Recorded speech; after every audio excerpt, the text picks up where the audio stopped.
Hello मेरे प्यारे बच्चों, और आज इस वीडियो में हम आप सभी लोगों को सिखाने वाले हैं भाई समरूप तथा सर्वांगसम कैसे पहचानें। आज इस वीडियो में हम आप लोगों को बता देंगे कि सर्वांगसम अगर मेरे पास कोई दो आकृतियाँ दी हैं, मान लीजिए त्रिभुज है या वृत्त है, और आपको दे दिया जाएगा, आपसे पूछा जाएगा भाई ये समरूप है या सर्वांगसम है, पहचान के बताओ।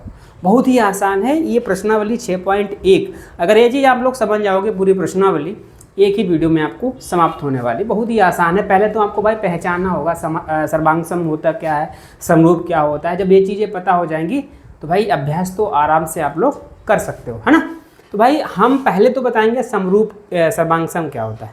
बहुत ध्यान से समझना है, वीडियो देखेंगे पूरा तो भाई आप लोगों को जरूर समझ में आ जाएगा। भाई वीडियो तो देखना ही पड़ेगा। वीडियो पसंद आता है तो वीडियो को लाइक, चैनल पर नहीं चैनल को सब्सक्राइब कर देना, है ना। सर्वांगसम क्या होता है बच्चों, ध्यान से सुनना। कहेंगे जब दो आकृतियां हर तरह से बिल्कुल एक जैसी हों, दो चित्र हैं हर जैसे किसी तरीके से मापा जाए, दोनों एक जैसे हों, और साथ में क्या क्या मापा जाए, उनकी अगर भुजाएं मापी जाएं तो एक जैसी हों, उनके कोण मापे जाएं तब भी एक जैसे हों, और उनका आकार माप दोनों एक जैसे हों, तो वो क्या कहलाएगा, सर्वांगसम कहलाएगा। आपके समझ में आ गया होगा। जब दो आकृतियाँ, मान लीजिए त्रिभुज हमने ले लिए दो, और दोनों एक जैसे हों, उनकी भुजाएं एक जैसी हों, बराबर हों, भुजाएं जितनी पहले वाले त्रिभुज की है दूसरे वाले त्रिभुज की भी हो, कोण भी उनके बराबर हों, और उन दोनों त्रिभुज को अगर एक में रख दिया जाए, एक में मिल जाए, एक जैसे हो जाए, तो हमारा क्या कहलाएगा, सर्वांगसम कहलाएगा। तो आप लोगों को ये तो अब बिल्कुल समझ में आ गया होगा। अभी आपको मैं उदाहरण बताऊँगा, उस उदाहरण के द्वारा आप लोग आसानी से समझ जाएंगे। और साथ में एक चीज़ ये है, सर्वांगसम को हम लिखते कहाँ ऐसे, देखो उदाहरण मेरे पास दिया है। अगर हम दो त्रिभुज ऐसे हों, उन्हें एक दूसरे पर रखने पर पूरी तरह मिल जाए। अगर दो त्रिभुज हैं और उन दोनों त्रिभुज को एक दूसरे के ऊपर रख दिया जाए तो एक में मिल जाएं, है ना, मैच कर जाएं, तो वो क्या कहलाएंगे, सर्वांगसम कहलाएंगे, है ना बच्चों। अब सर्वांगसम को लिखा कैसे जाएगा, तो ये होता है सर्वांगसम का चिन्ह। तो भाई आप लोग अगर लिखना चाहें कैसे लिखेंगे, कहेंगे ए हमारा ए बराबर का चिन्ह ऐसे दो लगा देंगे, है ना। अब इसके बाद में इस तरीके से ये हमारा सर्वांगसम का चिन्ह होता है। अगर त्रिभुज दो हैं, सर्वांगसम है, तो पहले त्रिभुज को इधर लिखना, दूसरा त्रिभुज इधर लिखना। इसका मतलब हो जाएगा दोनों त्रिभुज आपस में सर्वांगसम है। सर्वांगसम का मतलब पहले त्रिभुज और दूसरे त्रिभुज की भुजाएं और कोण आपस में बिल्कुल एक जैसे हैं, इसलिए हम सर्वांगसम बोलेंगे उसे, है ना। आप देखिए बच्चों, अब आपको मैं उदाहरण बताऊँगा, बहुत ही आसान है।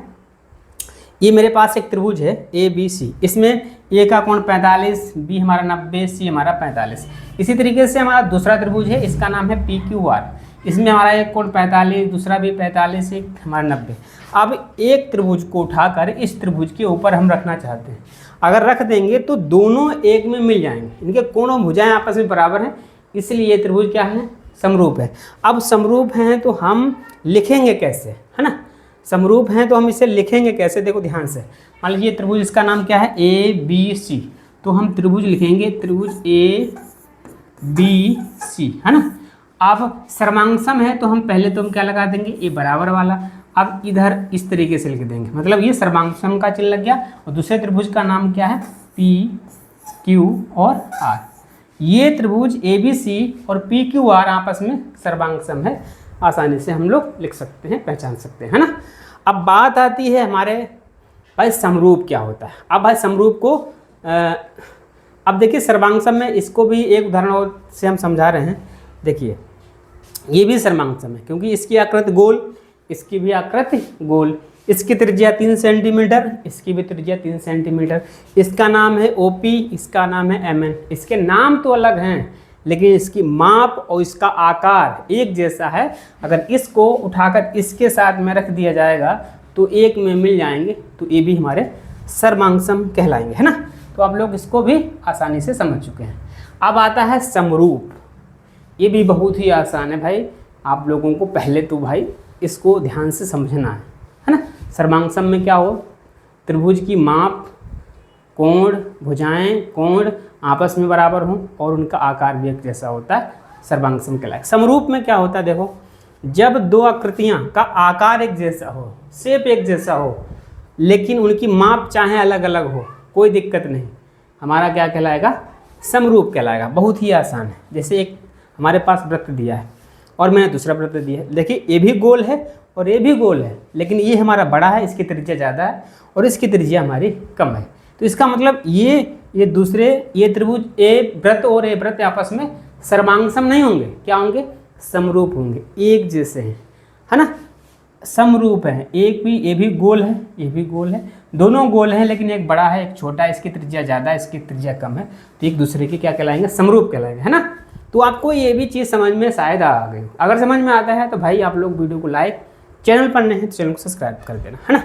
अब एक चीज़ ध्यान से सुनना, ये हमारे पास अभ्यास है और इस अभ्यास को हम अगले वीडियो में आप लोगों को बहुत ही आसान तरीके से समझाएंगे। वीडियो पसंद आया वीडियो को लाइक, चैनल पर नए हैं चैनल को सब्सक्राइब, वीडियो को अधिक से अधिक शेयर करना अपने दोस्तों के साथ। जय हिंद, जय भारत।